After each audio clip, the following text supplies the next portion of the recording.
So ಆ ರಾಜಕಾರಣವನ್ನು ಇವತ್ತು ಪಕ್ಕಕ್ಕಿಟ್ಟು ನೋಡಿದರೆ ಬೆಳಗಾವಿ ಸಾಹುಕಾರ್ ಇವತ್ತು ಏನು ಮಾಡಲಿದ್ದಾರೆ? ಹಾಗಾದರೆ ಸಾಹುಕಾರ್ ಹಿಂದಿನ ಶಕ್ತಿಗಳು ಏನು? ಸಾಹುಕಾರ್ ಒಂದು ವೇಳೆ CM ಆಗ್ತಾರಾ? ಹಾಗಾದರೆ ಸತೀಶ್ ಜಾರಕಿಹೊಳಿಯ ಹಿಂದಿನ ಶಕ್ತಿಗಳು ಏನು? ಸೊ ನಿಮ್ಮ ಉತ್ತರ ಕರ್ನಾಟಕ ನ್ಯೂಸ್ ಒಂದು 5 ಪಟ್ಟಿಯನ್ನು ಮಾಡಿದೆ.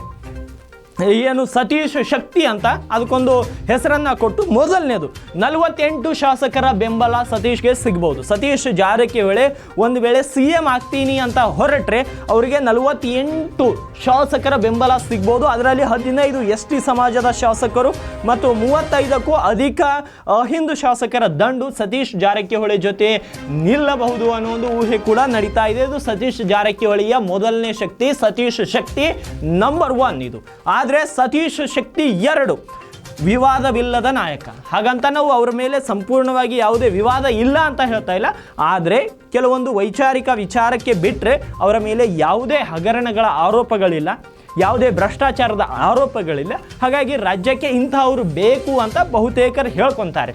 ಆದರೆ ಅವರಿಗೆ ವೈಚಾರಿಕ ಅಂದರೆ ಏನು ಧರ್ಮದ ವಿಷಯದಲ್ಲಿ ಎಲ್ಲೋ ಒಂದು ಕಡೆ ಸಣ್ಣ ವಿವಾದ ಇದೆ, ಇಲ್ಲ ಅಂತ ನಾವು ಎಂದೂ ಕೂಡ ಅವರ ಪರವಾಗಿ ಬ್ಯಾಟ್ ಬೀಸ್ತಾ ಇಲ್ಲ. ಆದರೆ ಹಗರಣಗಳಿಂದ ದೂರವಿದ್ದಾರೆ, ಅದೇ ರೀತಿ ಯಾವುದೇ ಭ್ರಷ್ಟಾಚಾರದಲ್ಲಿ ತೊಡಗಿಲ್ಲ. ಹಾಗಾಗಿ ಎಲ್ಲೋ ಒಂದು ಕಡೆ ಒಳ್ಳೆಯ ಇಮೇಜ್ ಇದೆ. ಹಾಗಾಗಿ ಇದು ಸತೀಶ್ಗೆ ಶಕ್ತಿ 2ನೇ ಶಕ್ತಿ, ಅತಿ ದೊಡ್ಡ ಶಕ್ತಿ ಇದು. ಇದರ ಜೊತೆಗೆ ಸತೀಶ್ಗೆ 3ನೇ ಶಕ್ತಿಯೂ ಕೂಡ ಇದೆ. ಹಾಗಾದರೆ ಸತೀಶ್ನ 3ನೇ ಶಕ್ತಿ ಯಾವುದು ಅಂತ ನೋಡೋದಾದರೆ ಹಣಬಲ, ಜನಬಲ ಮತ್ತು ಸಮುದಾಯದ ಬಲ. ಈ 3 ಕೂಡ ಸತೀಶ್ ಜಾರಕಿಹೊಳಿ ಜೊತೆಗಿರುವಂಥದ್ದು. ಯಾಕಂದರೆ ಹೆಸರಲ್ಲೇ ಹೇಳ್ತಾ ಇದೆ ಸತೀಶ್ ಜಾರಕಿಹೊಳಿ ಅಂದರೆ ಬೆಳಗಾವಿಯಲ್ಲಿ ಸತೀಶ್ ಸಾಹುಕಾರ್ ಅಂತಲೇ ಅವರನ್ನು ಕರೆಯಲಾಗುತ್ತೆ. ಹಾಗಾಗಿ ಹೆಸರು ಹೇಳುವ ಹಾಗೆ ಅವರು ಕೂಡ ಸಾಹುಕಾರ ರೀತಿಯಲ್ಲೇ ಇದ್ದಾರೆ. ಯಾಕಂದರೆ ಜನರು ಅವರ ಹಿಂದೆ ಇದ್ದಾರೆ, ದುಡ್ಡು ಅವರ ಹತ್ರ ಇದೆ, ಪ್ರಭಾವ ಇದೆ, ಅದೇ ರೀತಿ ಸಮುದಾಯದ ಬೆಂಬಲ ಇದೆ. ಹಾಗಾಗಿ ಅದೂ ಅಲ್ಲದೆ ತಮ್ಮ ಸಹೋದರರು ವಿವಿಧ ಪಕ್ಷದಲ್ಲಿದ್ದಾರೆ. ಒಬ್ಬರು BJPಯಲ್ಲಿದ್ದಾರೆ, ಒಬ್ಬರು ಇಂಡಿಪೆಂಡೆಂಟ್ ಆಗಿದ್ದಾರೆ, ಮೊದಲು ಕೆಲವೊಂದು ಜನ JDSಲ್ಲಿದ್ದರು. ಹಾಗಾಗಿ ಎಲ್ಲ ಪಕ್ಷದವರು ತಮ್ಮ ಮನೆಯಿಂದಲೇ ಅವರು ಕಂಟ್ರೋಲ್ ಮಾಡುವಷ್ಟು ಶಕ್ತಿ ಸತೀಶ್ ಜಾರಕಿಹೊಳಿಗೆ ಇದೆ ಅನ್ನೋದು ಒಂದು ಸಲ ಅರ್ಥ ಆಗುತ್ತೆ. ಆದರೆ ಅದು ರಾಜಕೀಯವನ್ನು ವೈಯಕ್ತಿಕವಾಗಿ ನಾವು ಅವರು ಎಲ್ಲ ಪಕ್ಷದವರು ಅಂತ ನಾವು ಹೇಳ್ತಿಲ್ಲ. ಆದರೆ ಸತೀಶ್ಗೆ ಅಂತ ಶಕ್ತಿ ಇದೆ. ಅದೂ ಅಲ್ಲದೆ RL ಜಾಲಪ್ಪ ಮತ್ತು ವಾಲ್ಮೀಕಿ ನಾಯಕರು ಸತೀಶ್ ಜಾರಕಿಹೊಳಿ ಜೊತೆಗಿದ್ದಾರೆ ಅನ್ನೋದು ಕೂಡ ವಿಶೇಷ. ಇದು ಸತೀಶ್ ಜಾರಕಿಹೊಳಿಯ 3ನೇ ಅತಿ ದೊಡ್ಡ ಶಕ್ತಿ.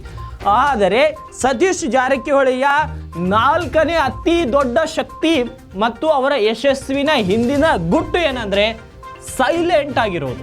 ಎಸ್, ಸತೀಶ್ ಜಾರಕಿಹೊಳಿ ಒಬ್ಬ ಸೈಲೆಂಟ್ ಗೇಮರ್ ಅಂತ ಹೇಳ್ಬೋದು. ಯಾಕಂದರೆ ಸತೀಶ್ ಜಾರಕಿಹೊಳಿ ಎಂದೂ ಕೂಡ ಮಾಧ್ಯಮದವರ ಮುಂದೆ ಬಂದು ಈಗೇನು ರಾಜಕಾರಣಿಗಳು ಮಾಡ್ತಾರಲ್ಲ, ಏನು ಕಚ್ಚಲಾಟ ನಡೆಸೋದು ಅಂಥದ್ರಲ್ಲಿ ಸತೀಶ್ ಜಾರಕಿಹೊಳಿ ಎಂದೂ ಕೂಡ ಸಿಲುಕಿಲ್ಲ.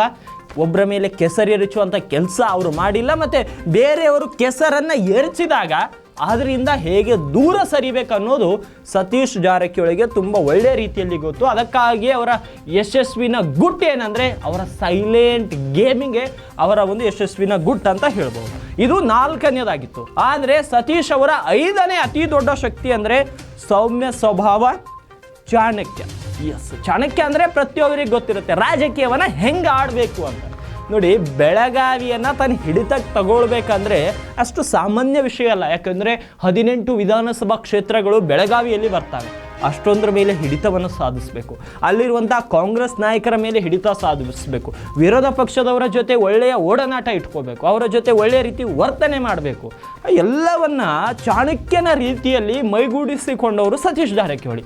ಹಾಗಾಗಿ ಸತೀಶ್ ಜಾರಕಿಹೊಳಿ ಒಬ್ಬ ಸೈಲೆಂಟ್ ಗೇಮರ್ನ ಜೊತೆಗೆ ಮೃದು ಸ್ವಭಾವ, ಒಳ್ಳೆಯ ಸ್ವಭಾವ. ಯಾರೇ ಹೋಗಲಿ, ಖುದ್ದು ನಾನೇ ಎಷ್ಟೋ ಸಲ ಸತೀಶ್ ಜಾರಕಿಹೊಳಿಗೆ ಭೇಟಿಯಾದಾಗ ಒಳ್ಳೆಯ ರೀತಿ ಹೆಸರನ್ನು ತೆಗೆದುಕೊಂಡು ಮಾತನಾಡ್ತಾರೆ. ಯಾಕಂದರೆ ನಾನು ಬೆಳಗಾವಿಯಲ್ಲಿ ಕೆಲಸ ಮಾಡಿದಾಗಿನಿಂದ ಸತೀಶ್ ಜಾರಕಿಹೊಳಿ ಪರಿಚಯ ಇರೋದ್ರಿಂದ ನನ್ನಂಥ ಅನೇಕರನ್ನು, ಕೇವಲ ಪತ್ರಕರ್ತರಂತಲ್ಲ, ಜನರನ್ನು ಕೂಡ ತಮ್ಮ ಹೆಸರಿನಿಂದಲೇ ಕರೆಯುವಷ್ಟು ಅವರಿಗೆ ಆ ಒಂದು ಬುದ್ಧಿ ಇರುವಂಥದ್ದು. ಅಷ್ಟೊಂದು ಚಾಣಕ್ಷತನದಿಂದ ಅವ್ರು ಕೆಲಸ ಮಾಡ್ತಾರೆ ರಾಜಕಾರಣ.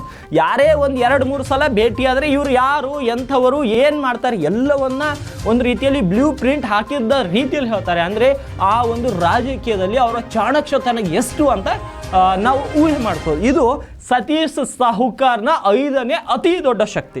ಹಾಗಾಗಿ ಸತೀಶ್ ಸಾಹುಕಾರ್ನ ಒಂದು ಎಕ್ಸ್ಟ್ರಾ ಬೋನಸ್ ಏನಂದರೆ ಹೈಕಮಾಂಡ್ಗೆ ಅಚ್ಚುಮೆಚ್ಚು. ಯಾಕೆ ಅಚ್ಚುಮೆಚ್ಚು? ಯಾಕಂದರೆ ಯಾವುದೇ ವಿವಾದದಲ್ಲಿಲ್ಲ, ಯಾವುದೇ ಹಗರಣದಲ್ಲಿಲ್ಲ, ಯಾವುದೇ ಒಂದು ಸಣ್ಣ ಪುಟ್ಟ ಕೆಸರೇರ್ಚುವಂಥ ಕಾರ್ಯಕ್ರಮಗಳಲ್ಲಿ ಸತೀಶ್ ಜಾರಕಿಹೊಳಿ ಇಲ್ಲ. ಮತ್ತು ಮೃದು ಸ್ವಭಾವದವರು, ಎಲ್ಲರನ್ನ ತಗೊಂಡು ಹೋಗ್ತಾರೆ. ಅಹಿಂದ ನಾಯಕರಲ್ಲಿ ಗುರುತಿಸ್ಕೊಂಡವರು, ತಮ್ಮ ಸಮುದಾಯದ ಬೆಂಬಲವನ್ನು ಪಡೆದುಕೊಂಡವರು, ಮತ್ತು ಗೇಮ್ನ ಹೆಂಗೆ ಚೇಂಜ್ ಮಾಡಬೇಕಂತ ಬಲ್ಲವರು, ಅದೇ ರೀತಿ ಬೆಳಗಾವಿಯನ್ನು ಒಳ್ಳೆಯ ರೀತಿಯಲ್ಲಿ ಮುನ್ನಡೆಸ್ತಾ ಇರುವಂಥವ್ರು. ಹಾಗಾಗಿ ಹೈಕಮಾಂಡ್ಗೂ ಕೂಡ ಇವರು ಅಚ್ಚುಮೆಚ್ಚು. ಇದು ಒಂದು ಎಕ್ಸ್ಟ್ರಾ ಬೋನಸ್ ಪಾಯಿಂಟ್ ಸತೀಶ್ ಜಾರಕಿಹೊಳಿಗೆ. ನಿಮ್ಮ ವಾಹಿನಿ 5 ಪಾಯಿಂಟ್ಸ್ಗಳನ್ನು, ಅಂದರೆ 5 ಸತೀಶ್ ಹಿಂದಿನ 5 ಶಕ್ತಿಗಳ ಬಗ್ಗೆ ಹೇಳಿತ್ತು, ಆದರೆ 6ನೇ ಶಕ್ತಿ ಹೈಕಮಾಂಡ್ಗೆ ಇವರು ಅಚ್ಚುಮೆಚ್ಚಾಗಿದ್ದಾರೆ. ಹಾಗಾಗಿ ಸತೀಶ್ ಜಾರಕಿಹೊಳಿಗೆ ಒಲಿಯುವುದಾದರೆ ಈ 5 ಇಲ್ಲ 6 ಅಂಶಗಳ ಮೇಲೆ CM ಸ್ಥಾನ ಒಲಿಯಬಹುದು. ಆದರೆ ರಾಜಕಾರಣವನ್ನು ಎಂದೂ ಕೂಡ ಊಹೆ ಮಾಡಲಿಕ್ಕೆ ಆಗಲ್ಲ. ಸತೀಶ್ ಜಾರಕಿಹೊಳಿ ಕೂಡ ಸತತ ಅನೇಕ ಬಾರಿ ಹೇಳಿದ್ದಾರೆ ಸಿದ್ದರಾಮಯ್ಯನವರೇ 5 ವರ್ಷ ಮುಂದುವರಿತಾರೆ ಅಂತ. ಆದರೆ ರಾಜಕಾರಣ ಯಾವಾಗ ಏನಾಗುತ್ತೆ, ಯಾವಾಗ ಬದಲಾಗುತ್ತೆ, ಯಾರಿಂದಲೂ ಕೂಡ ಊಹೆ ಮಾಡಲಿಕ್ಕೆ ಆಗಲ್ಲ. ಮೂಢ ವಿಚಾರಣೆಯನ್ನು ಸೆಪ್ಟೆಂಬರ್ 12ಕ್ಕೆ ವರ್ಗಾವಣೆ ಮಾಡಲಾಗಿದೆ. ಸೊ ಅವತ್ತೇನಾಗುತ್ತೆ ಅದರ ಮೇಲೆ ಈ ರೀತಿಯ ಒಂದು ರಾಜಕೀಯ ಸನ್ನಿವೇಶಗಳು ಬದಲಾಗಬಹುದು. ಬದಲಾದ ಕಾಲಘಟ್ಟದಲ್ಲಿ ಸತೀಶ್ ಜಾರಕಿಹೊಳಿ ಈ 5 ಅಂಶಗಳ ಮೇಲೆ CM ಆದರೂ ಕೂಡ ಅಚ್ಚರಿ ಪಡಬೇಕಾಗಿಲ್ಲ.